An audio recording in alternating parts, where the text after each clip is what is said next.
we'll just get started. Hi, everybody. Thanks so much for coming back and doing this again.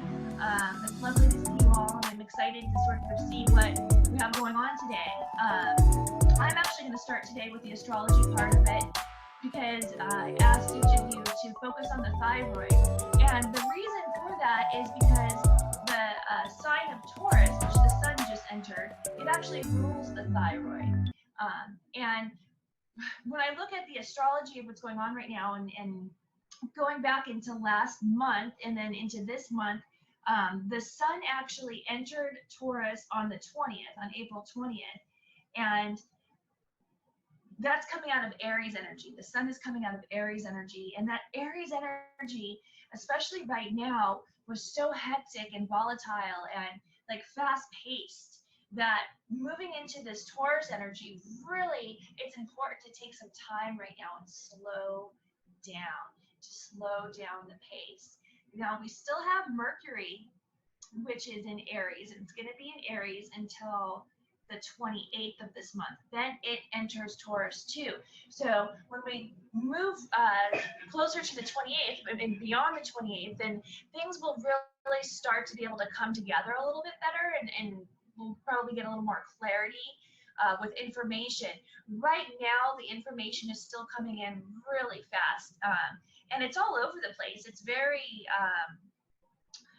impulsive information right now. It's almost like people want to be the first one to be able to say whatever it is that's on their mind. And with the sun in Taurus, we need to slow down and really take in all the information we're getting and see what resonates with us, and not make any too big of a decision right now.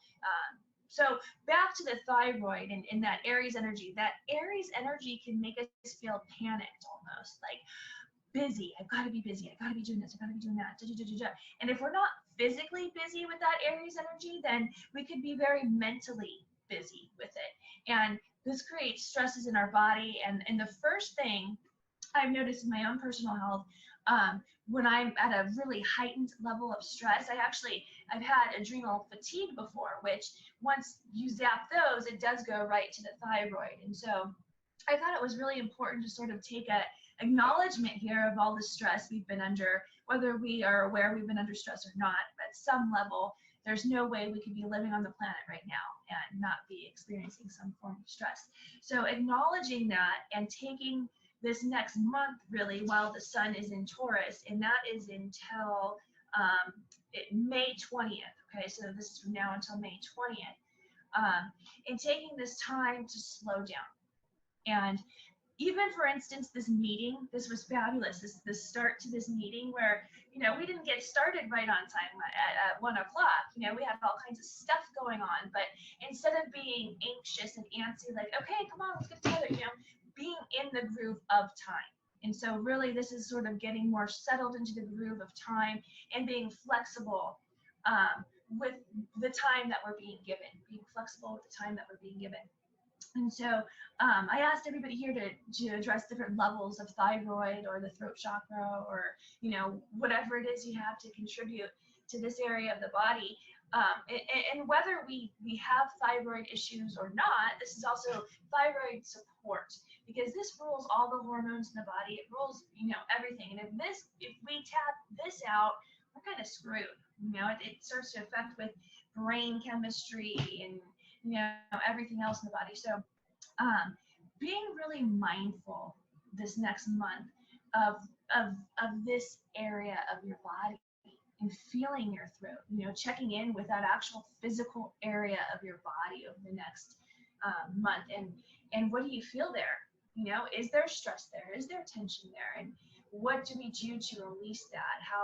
What is that release for you? Because now once you acknowledge it, and I know that several of you here today are going to be sharing tools, for us to be able to help take care of that and to send it the loving energy it needs. But to really go in there mentally and even just like visualize that area of your body. And for any of you that read the book Eat, Pray, Love, I love the part when she goes to the little medicine man and he says, you need to smile in your liver. And so if you imagine, if you close your eyes and you imagine your liver smiling, I love that. So actually imagine your thyroid smiling. Go in and take that time and put a little smile there. All right. Thank you all so much for, again, tuning in. And so I'm going to see who's next here. Stacy Westbrook, Carlsbad. So really quickly to, I'm gonna do some basic education, and it'll be quick. So if you already know this, no worries. But you all know that like it's cannabis, right? Then hemp beneath that, and then cannabis sativa, which is considered the marijuana, right? And so in various states, um, the hemp version, which is the no THC version, which is the thing that apparently governments are totally freaking out about, is about that elevation in the mind. But it's great because CBD comes from both of those sources, and CBD, like the cannabis plant, contains all of these endocannabinoids, 113 so far. Um, and so this is my little visual aid for you. So this is just an idea of a little bit of some of those cannabinoids that are also present when you ingest um, something from the cannabis plant. And I just want to go over also real quickly. So generally out in the world, you will see when you're going in for your tincture or for your edible or for whatever that is, that there's isolates which take each one of those cannabinoids, endocannabinoids, and like isolates them literally. Full spectrum, which is the one that you would get from marijuana, which has the THC, and then broad spectrum. So if you're shopping for hemp and you see broad spectrum, that means that all the cannabinoids within that hemp plant are there. And what we know about that thus far is that it creates something called the entourage effect. So if you take an isolate, what you're doing is you're literally isolating just that little component. And I think for future, when we get into cannabis and looking at it as the medicine that it is, your, say, Kimberly, your particular recipe could have like very specific like isolate components to it. We're not there yet. I know that there are all kinds of how do I want to say this? It's not scientists, but yeah, there's research that's going on, and I even have friends that are like playing with isolates, like, you know, for business and things, and I know it will be big business in the future. The entourage effect, I am definitely right now a fan if you're going to go out and treat anything like thyroidism. And I didn't like the hypo or the hyper. I'm not super familiar with thyroid, but I did a little bit of research, and apparently in one, there's more pain associated with treating a thyroid. There's also inflammation that's associated with that. And I guess in certain circumstances, there's people can be underweight or overweight. And then there's anxiety, depression, those things that happen when we just feel out of balance in general. And so that is why I think that it's still such a great idea to look at CBD. I looked at 3 separate research papers, and there seem to have been no complications with adding CBD to whatever medicines that your physician, whatever that is, Western or Eastern, has. There doesn't seem to be any contraindications for that at this time. But of course, you would always, you know, I think it's best if you can really be honest, if you are taking some sort of medication for this, that you discuss and are upfront with your physician that you are investigating and or using cannabis. I think tinctures actually have the best rate of success with that, as opposed to just sitting down and smoking something, although there is benefit to that as well. You want to also, just as just something educational purposes, CBD lasts in the system, and you guys know we have an endocannabinoid system, right? Like, this is how I like to describe it. It's all over the place, and there are cannabinoid receptors on the thyroid. And basically, like, if you haven't had any, your body actually manufactures cannabinoids on some levels as well, like in your brain. It just doesn't manufacture the THC. So I like to explain it, if you've never had anything that you thought was CBD worthy or in your body, it's like you've got all these little dry sponges. And as soon as you start ingesting or taking in CBD/THC, the sponges that are now dry start to get moist, and they start to like puff up just like a regular, you know, sponge in your kitchen. And then when you start, you know, using that on a daily basis, and what you want to do with CBD, it lasts about 12 hours within your system, so you'd always want to dose twice a day with that, just to keep that good stuff flowing in. And of course, anytime you have THC in the mix, if you are able to actually do marijuana, THC has been found to be the most effective in terms of pain management. You can still get the anti-inflammatory, but there's tons of benefits with just CBD, so do not get me wrong. But if somebody's really experiencing pain, the THC does something to our receptors in our brain, and it sort of shuts that off, and it's just so wonderful, you guys. I can't even imagine my life without that. So inflammation, anxiety, pain, depression, all can be treated with the cannabis plant. And whether you choose to do, like I said, hemp or other, it's all good stuff. Cool. Love it.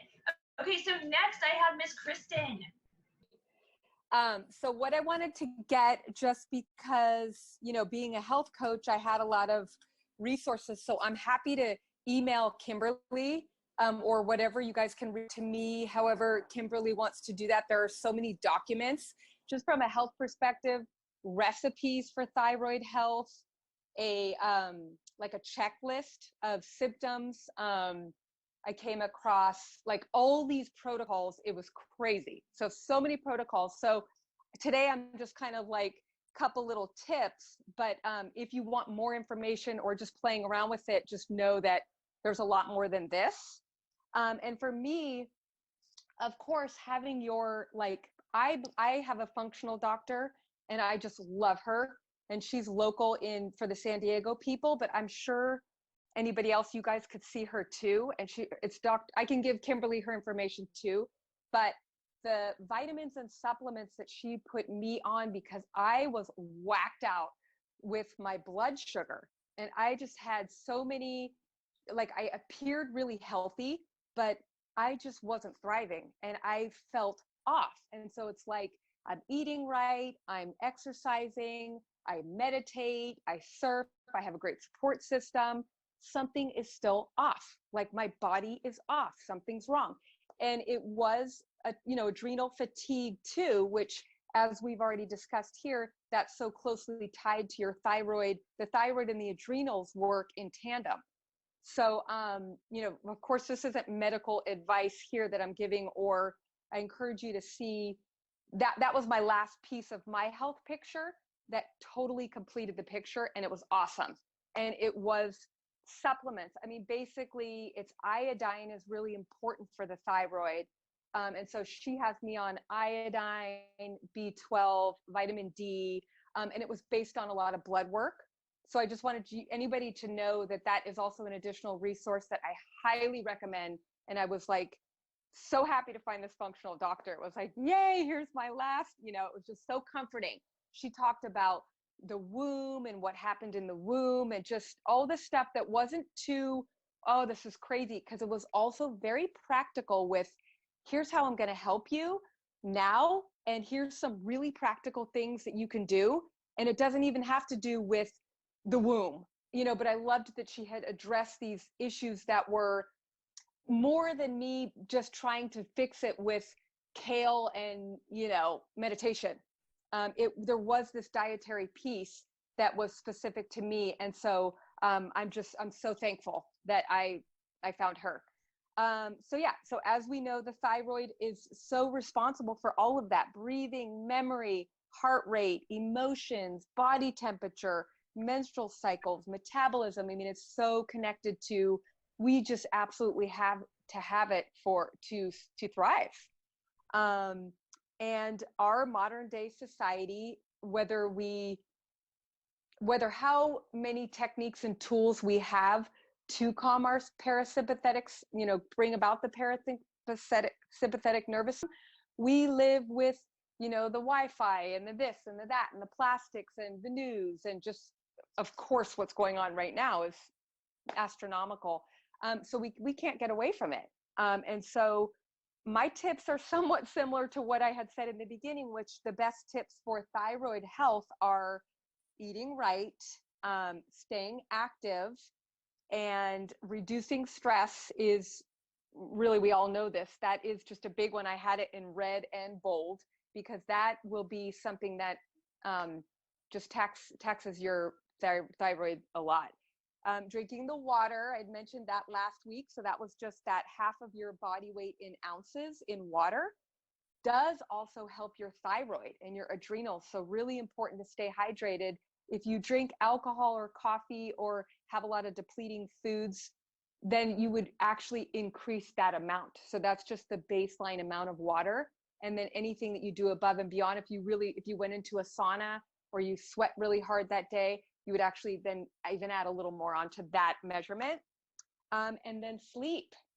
We've talked about this too last time, but establishing like a nighttime routine can be really important, and limiting the electronics in your room, not sleeping with your phone or by your phone. I'm sure all of us probably don't do that, but you want to really be careful of that blue light and the technology, and what you did, you know, an hour before you go to bed is really important. So establishing kind of the same night that you go to bed at the same time each night is really a good way to get into that. And if you have insomnia, you know, I have a lot of stuff on that too, but that will help your thyroid health, is sleep.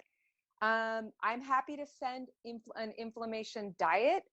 So if anybody wants that as a resource, but that's something that if you are experiencing thyroid problems or want thyroid health, it's soy, gluten, and soy, gluten, and dairy are kind of those little culprits that can be irritating and inflammatory for your diet. And then, as I mentioned, upping the iodine, which of course you'd want to get blood work and talk to your healthcare practitioner about that. But iodine is very good for the thyroid. Turmeric, reducing sugar. And then some possible symptoms, which, you know, again, getting checked, but palpitations, so your heartbeat, poor concentration, difficulty sleeping, or need too much sleep, don't want enough sleep, don't get enough sleep. So there's these kind of interesting dichotomies. Depression, dry skin, hair loss, unusual hair loss, anything with your bowels, like if it's frequent or infrequent, hard or loose, and that change, those are kind of indications that the thyroid health may not be optimal. Unexplained weight gain or weight loss, that's also another sign.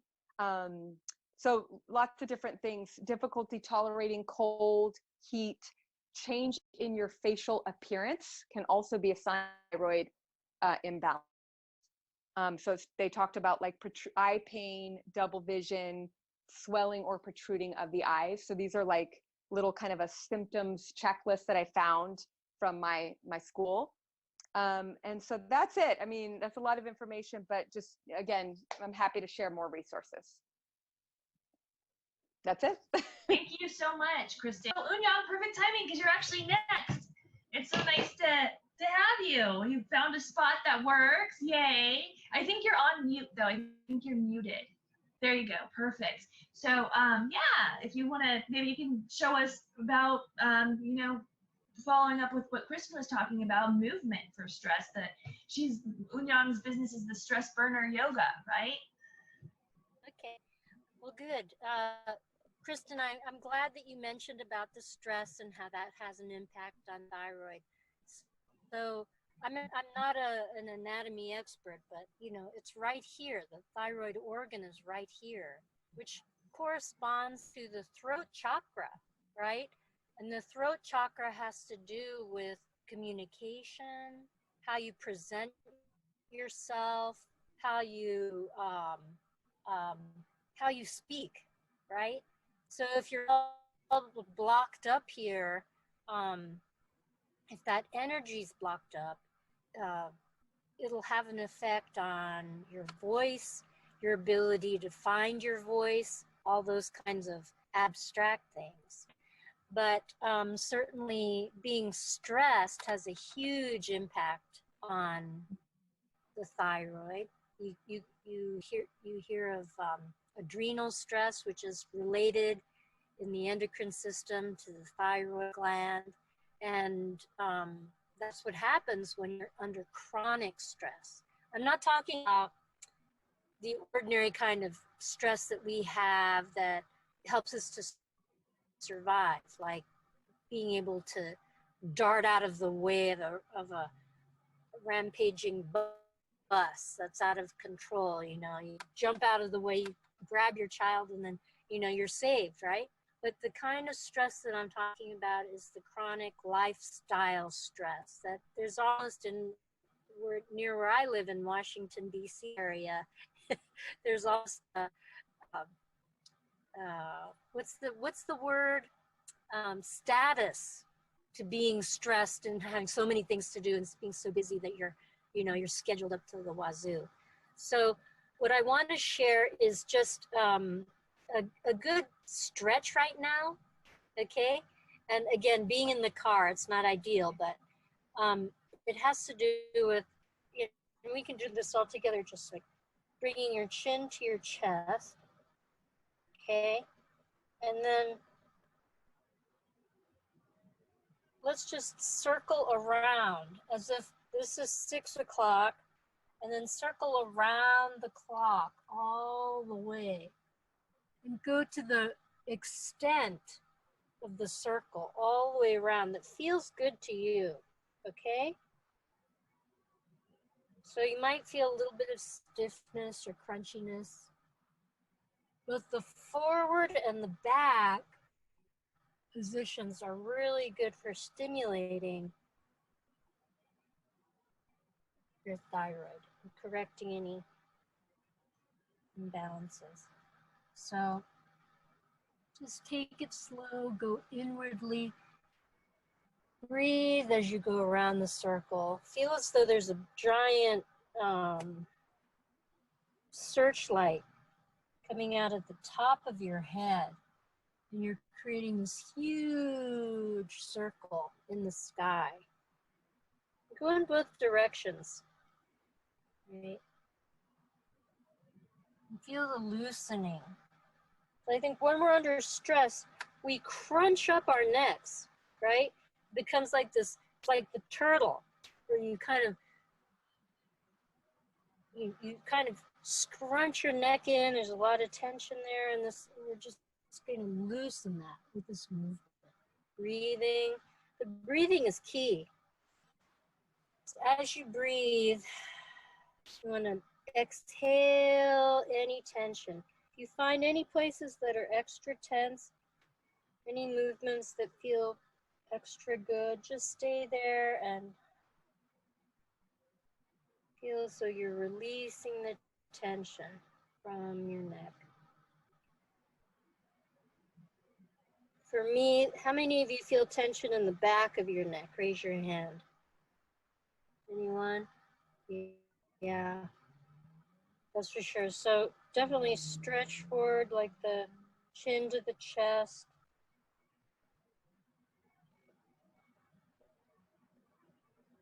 Take another minute and do this. It's got to feel good to you. There's a way of doing it so you're not just going through the motions of it, but you're really making it work for you. And that's the key. That's making yoga yours. It's finding your yoga. It's got to feel so good to you. I know for me, when I start to release tension, I get hot. Oh, thank you, Unyong. That's awesome. So, Unyong, you missed it because I started off talking about the astrology of this time right now, and I just wanted to share with you that this astrology that I'm talking about, the reason I brought up the thyroid was because the sun is in Taurus. We're in Taurus energy, and this energy goes on until May 20th. And so, if revisiting that exercise that just shared with us, if we can at least do that daily from now until May 20th, that's such a great little quick 3 minutes we can give ourselves to physically help shift our energy, and again bringing that awareness. At that same time, I had mentioned that we could envision our thyroid and envision it smiling. So maybe when we're doing Unyong's exercise, we can put that smile on it there. So thank you, Unyong, so much. You showed up perfect timing. It was awesome. Okay, so let's see here. And then Amanda, I have you next. So welcome, Miss Amanda. Nice to see you. Beautiful as always. Hi, everybody. Thank you, Kimberly. So I'm Amanda. I'm an EFT practitioner. life coach, and I'm coming in from Puerto Rico. My service is not the best, but it's been pretty good on this. So hopefully we're going to do okay. So we're going to do some tapping, some EFT emotional freedom technique. This is something that you definitely can aim directly at a problem. So if you have an overactive thyroid, Graves' disease, anything like that, or an underactive thyroid, Hashimoto's, any of the range of symptoms or problems that could go along with problems with the thyroid, this can be directly aimed at and help your body reset and rebalance, of course, with your protocol from your doctor. So this is definitely something that helps the nervous system, helps to release tension, helps to aim at different emotional aspects of a physical problem. So it can be aimed at physical problems, belief systems, negative beliefs, emotional patterns. And so, but we're not going to aim at specific problems today. We're going to just do a nice, relaxing tapping session to just kind of let go and bring ourselves into balance. So the thyroid is a butterfly-shaped endocrine gland that's located in the neck, throat area. So I want everybody to just put your hands gently on your neck. Which that stretching, Unyang, was so awesome. Like, what an awesome thing to go into tapping with. I love that. My neck feels so good. So just placing your hands on your neck and just imagine yourself sending beautiful energy to this place in your body. And I want you to bring up an image of a butterfly. And how I see it and how you see it may be totally different. I like to imagine a beautiful white, light, glittering, amazing, high vibrational butterfly right in my throat that just regulates and feels balanced, and the wings just are so much in balance and just regulating hormones and helping our bodies. So that's how I like to see it, and I want you to imagine in your mind however you would like to see your butterfly, your thyroid gland. And just hold that image for a second, allowing that to feel good for you, sending healing energy there. And then we're going to start tapping.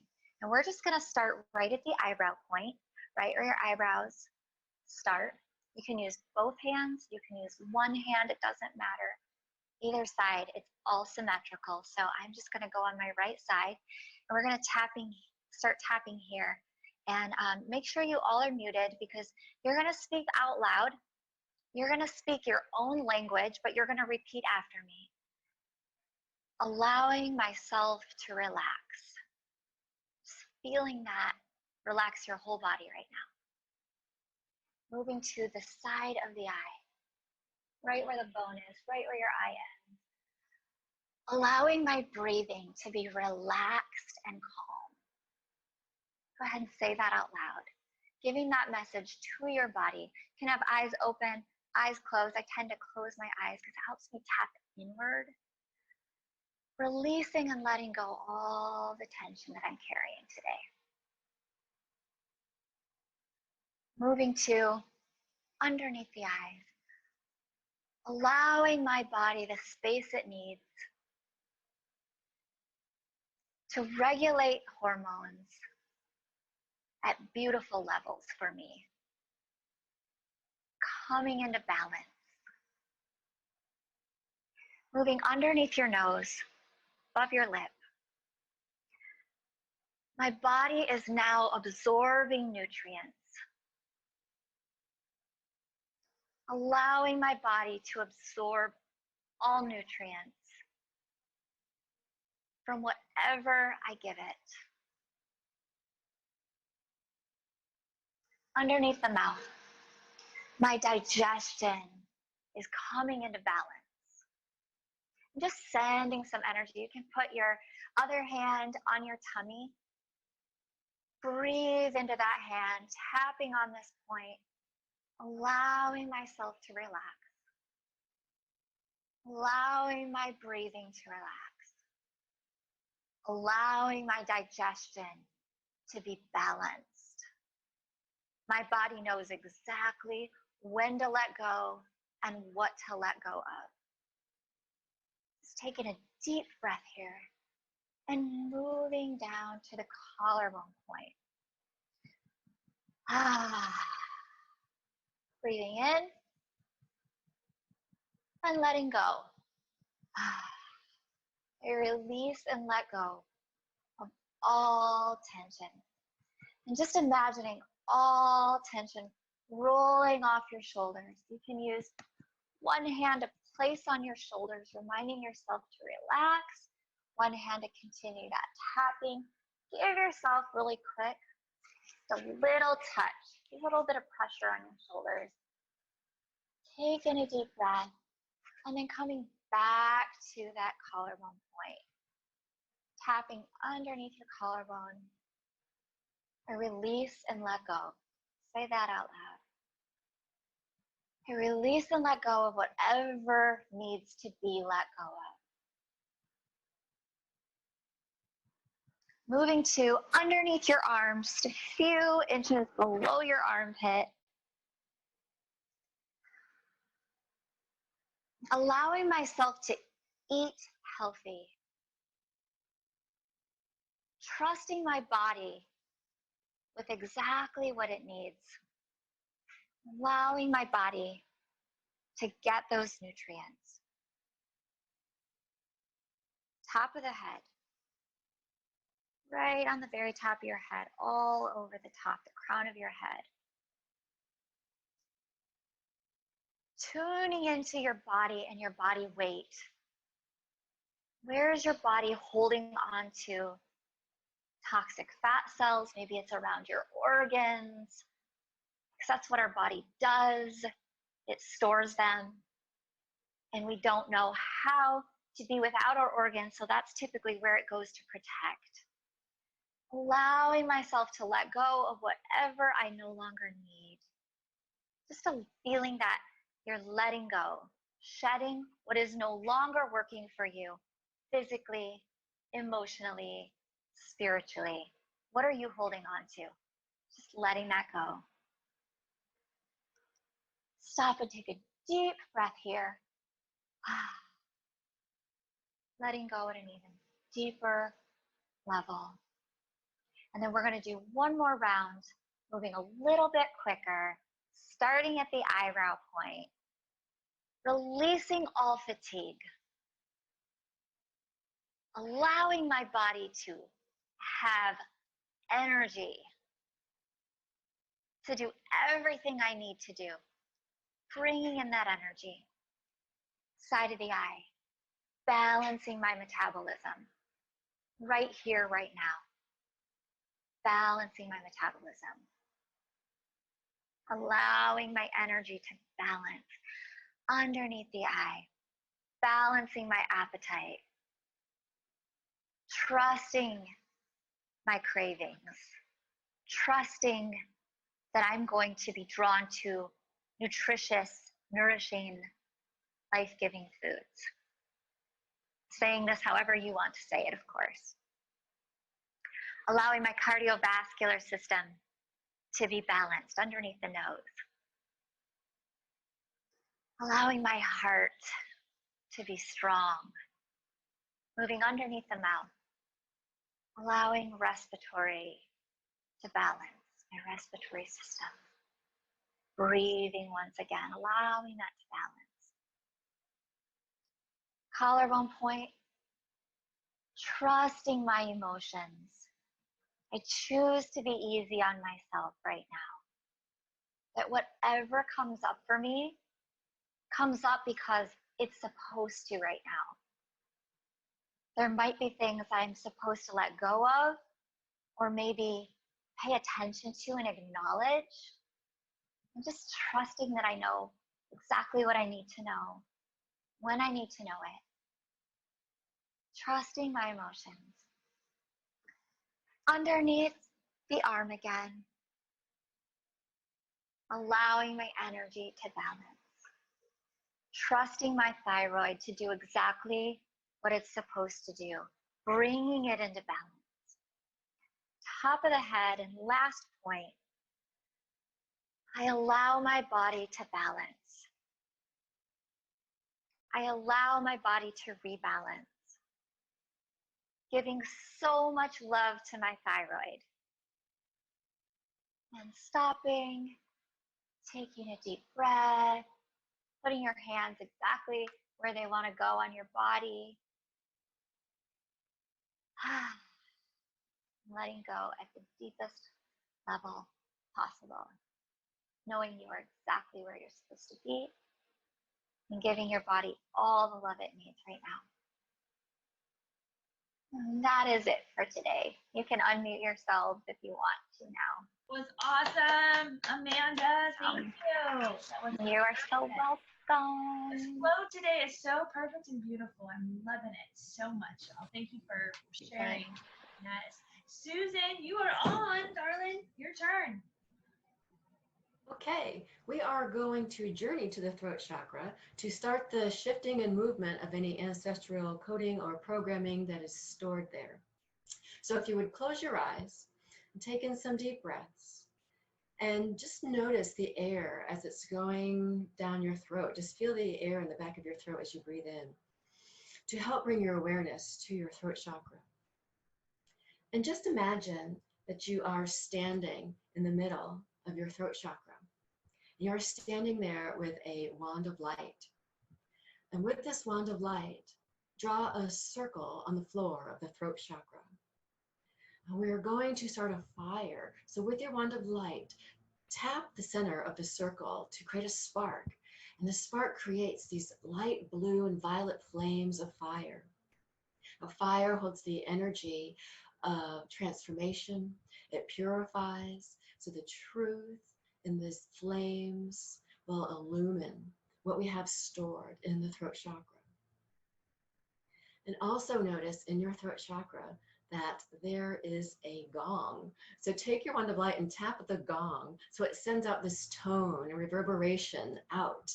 And this toning sends out this call to the ancestors, so that any ancestor that has passed down any stored emotions, any stuck feelings and emotions that got passed down through the DNA that are stored in your throat chakra, we call forth the ancestors now to come forward and join us. And you might see one or two, you might have a crowd, you might see them, they might be more of shadows that gather, or you might just sense them, but invite them forward to join you now and to sit around the fire, around this sacred fire, and sit with them. So we sit with the ancestors in this sacred space. And we let the ancestors know that we have the intention of gathering by this fire of truth, of purity and transformation, to bring forth any emotions that you had to swallow, that they had to swallow in their lifetime. Any emotions or feelings they had to stifle because it wasn't safe to express. Any opinions that they didn't feel allowed to share, that there wasn't room or space, so they never had their turn to share their opinions because they weren't of any value. Any wounding that is stored in the energy, in the throat chakra, any wounding from having to stifle and suppress expressions of themselves, of their feelings and emotions. We are here to bring awareness to any of that stuck, stored energy, to give space for any trauma that was caused by this stifling and swallowing of the energies of the emotions to come forward now. And so we ask all the ancestors, and for yourself too, to place your hand in front of your throat chakra, palm up. And as energy follows thought, we give the intention to this stuck energy in the throat chakra to come forward, to come out of the throat chakra, to now plop into your hand, to plop into the palm, any of this stuck, stored energy. It could look like a little black blob, a little creature, whatever it is perfect, but just let this energy come out of the throat onto the palm. And on the count of 3, we are all going to throw this energy into the fire of transformation. 1, 2, 3. And just see all the ancestors in yourself throw this energy into the fire. And as the fire gathers that energy, the flames grow higher. And it starts to purify and transform these stuck emotions and feelings. Any feelings of shame starts to move and lift in this fire of transformation. It starts to lift in vibration as it gets illuminated with the truth of the situation, the truth of who you are. And this transformational fire starts to turn any wounding into wisdom. It turns any wounding of having to swallow our emotions, any traumas, into the wisdom of the situation. And as this energy gets transformed and gets lifted in vibration, the energies that were thrown into the fire start to lift in the fire. They start to lift up and rise up above the fire. And as they've changed in vibration, they now look different and they're just sparkling, sparkles of energy. And as they lift up out of the fire, they are drawn back to its original source. So whoever threw them into the fire, but you might not receive anything back, because if it was something ancestral that you inherited, it goes back to the ancestor that had created it. So let's let it release it, let it go back to its original source. It's the ancestor that created the stuck emotions. But now it receives it back at a higher vibration and receives the wisdom. So now they can take this energy back within themselves, integrate it back within themselves, and rewrite their story. They can now rewrite their story, receiving this energy at a higher vibration. And send gratitude to your ancestors for having the courage to come forward, the courage to have this awareness and this transmutation of this energy. And we see the ancestors now receding back into the most perfect time and space for them. And now take your wand of light and wave it over the fire to shrink the fire down and let it just dissipate into sparkling energy. And feel the expansiveness now in your throat chakra. And let yourself claim this sacred space to express your unique song of life.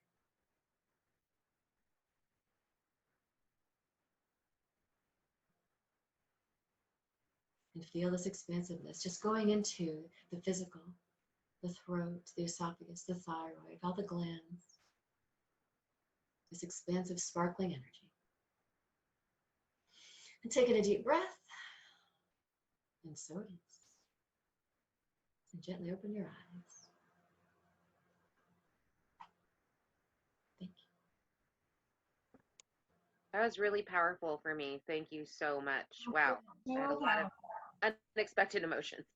Oh, thank you. I'm glad. Okay, so that brings us to Deep. Hi, Deep. Nice to see you as always. Wonderful to hear everyone share their expertise. I mean, when I look at things, I look at through the eyes of the chakras. When we talk about chakras, like, I mean, last week we explained just a little bit about each of those energy centers.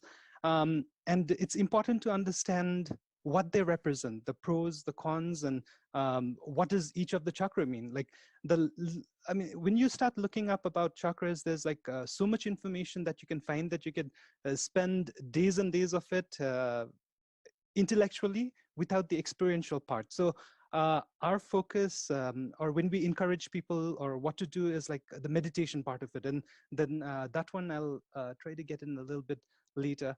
So when we I think many of you already know about the chakras, like starting from the base of your spine, it's assumed, or it is told that there is the Shakti energy, which wraps around the root chakra.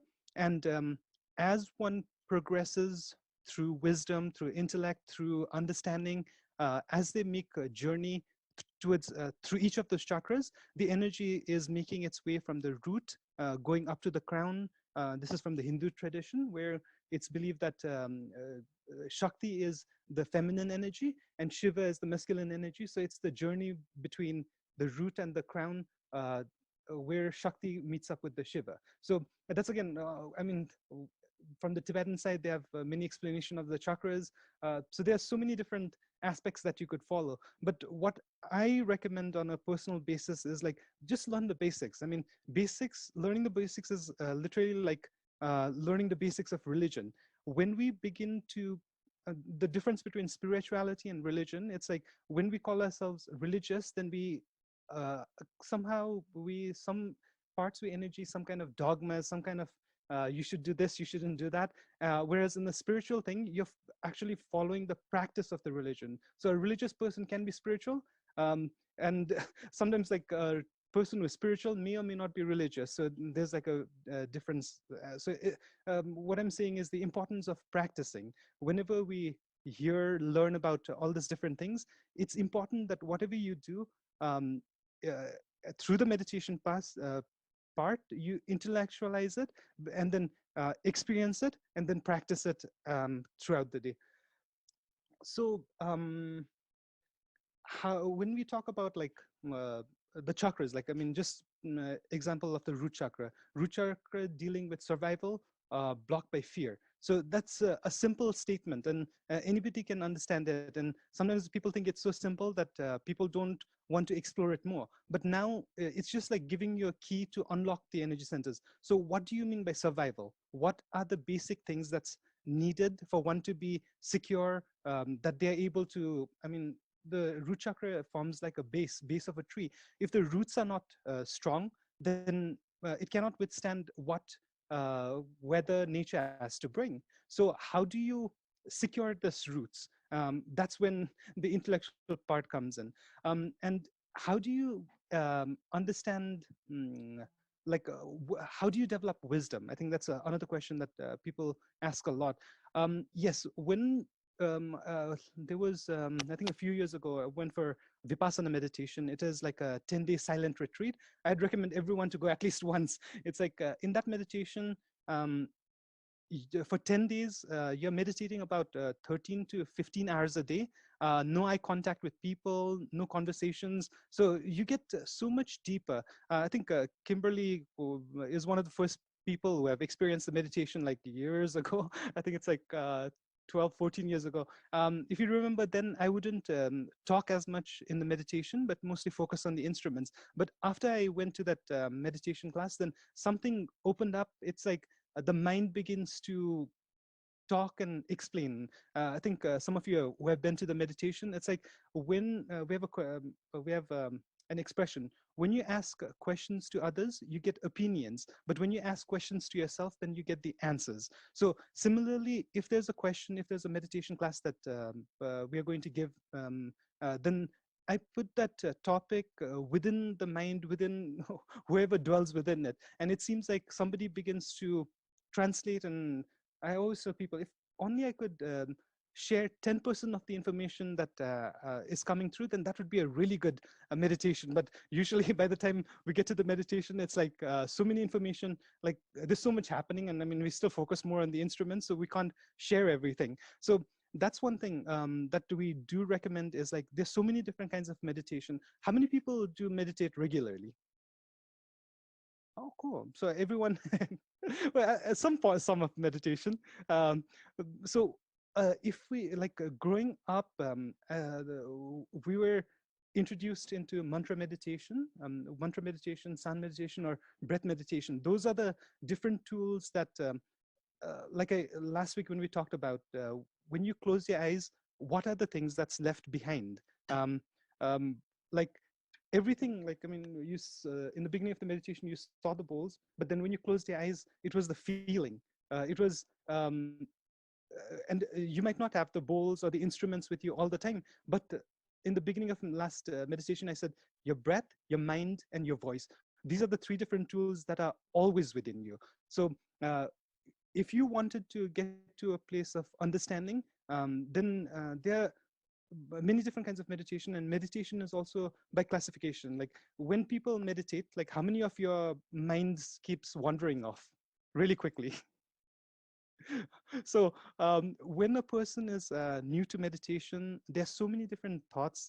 They say there are 60,000 thoughts that comes through your mind every day. So it's 60,000 thoughts. I mean, that's like every minute you have like so many thoughts that's coming at a time. So what does meditation do is like, we can't say, many people's image of meditation is like a person in India or something, a yogi with dreads sitting on top of a mountain and just being still. So in order to get to that stillness, like how many years did it take? What other things did happen? I mean, so similarly, when we talked about the chakras, like all the other speakers have already given their expertise in it. Yes, intellectually, you begin to understand what those energy centers are, what's happening, what could go wrong. I mean, if there is something wrong, then how to correct it. And if there's something that needs to be worked on, how to work on it. You have given the tools. So from the food that you consume, to the meditation, to the health, through all the meditation, yoga, exercise, all those things are the different tools that works with each of the chakras. Like we have 6 senses, including the mind. They form the doorway to the chakras, like depending upon the food you eat, the aromas. So it's a cluster of everything that comes together when we work on the chakras, and how we can constantly be in a state of balance. And on the meditation part of it, like we were saying, in Vipassana, they mentioned one important thing. It's like, they give an example. There is a food place. I'll just say it's a food place. I've experienced it. I tell you the food is really good.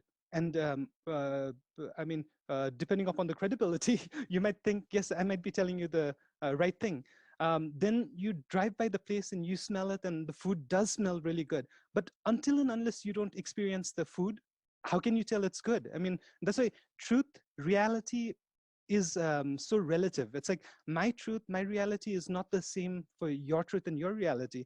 When you talk about karma, depending upon where we are born, how we are born, the past lives and everything, everyone is in a different plane. And like many times, like people pass judgment if somebody doesn't do something right in their level of what do you call that? Their level of standard. But for I mean, for a person who really sees, as written in the Bhagavad Gita too, you should see a rock and a gold as one. It's like one should not differentiate between one's practice and the other. Wherever people are, depending upon their level of understanding, that's their journey, and that's where they need to be. So I think without having the judgment and just constantly practicing, again, sitting, standing, walking, sleeping, every form, there's meditation in every form. The difference, or how you begin to find your wisdom, is like when you are meditating, then begin to like the first step I would recommend is like your breath, right? Which is like it's as soon as you are born, the first thing that makes you alive is your breath. So focusing on the breath, feeling the full cycle of the breath, inhale, exhale, understanding the steps of breathing.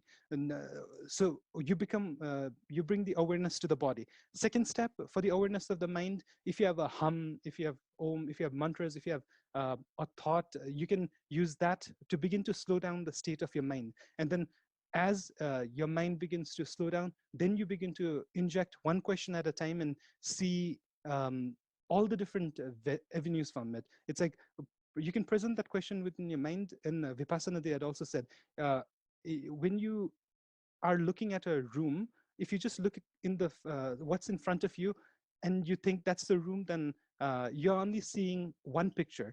If you want to explore through meditation, look at all 4 corners, look around you, and then make a full assumption of it.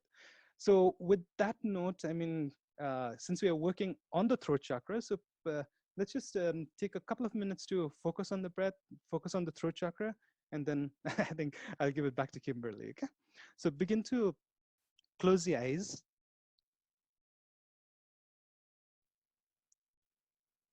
And as you begin to breathe, please begin to observe the full cycle of every breath.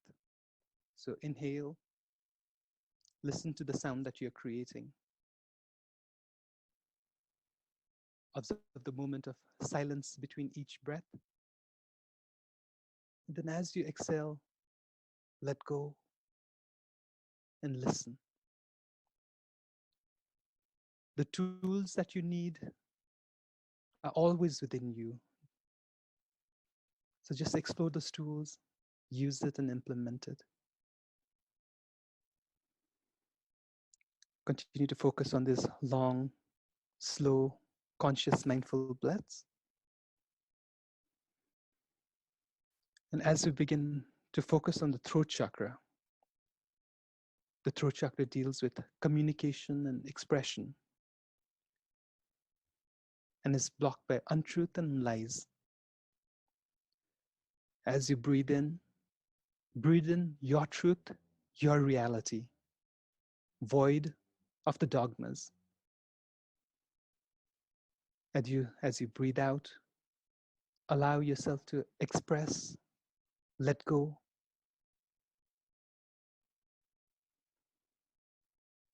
Breathe in the reality of the situation that you might be in at this moment. This is the truth that exists at this moment. As you breathe out, you can give out a long sigh. And as you exhale, continue to let go of the fear, the blockage, the untruth that lies within the throat chakra.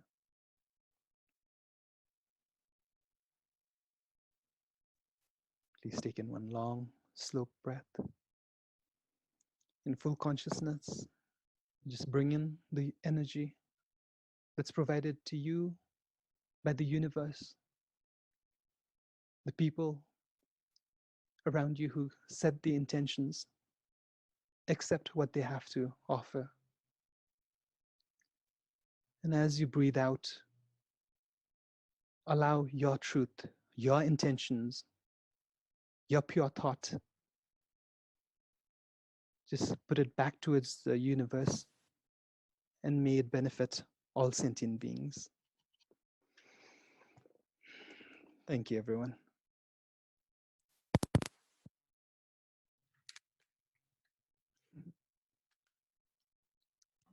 Thank you, Dee. That was awesome. That's awesome. I really, yeah.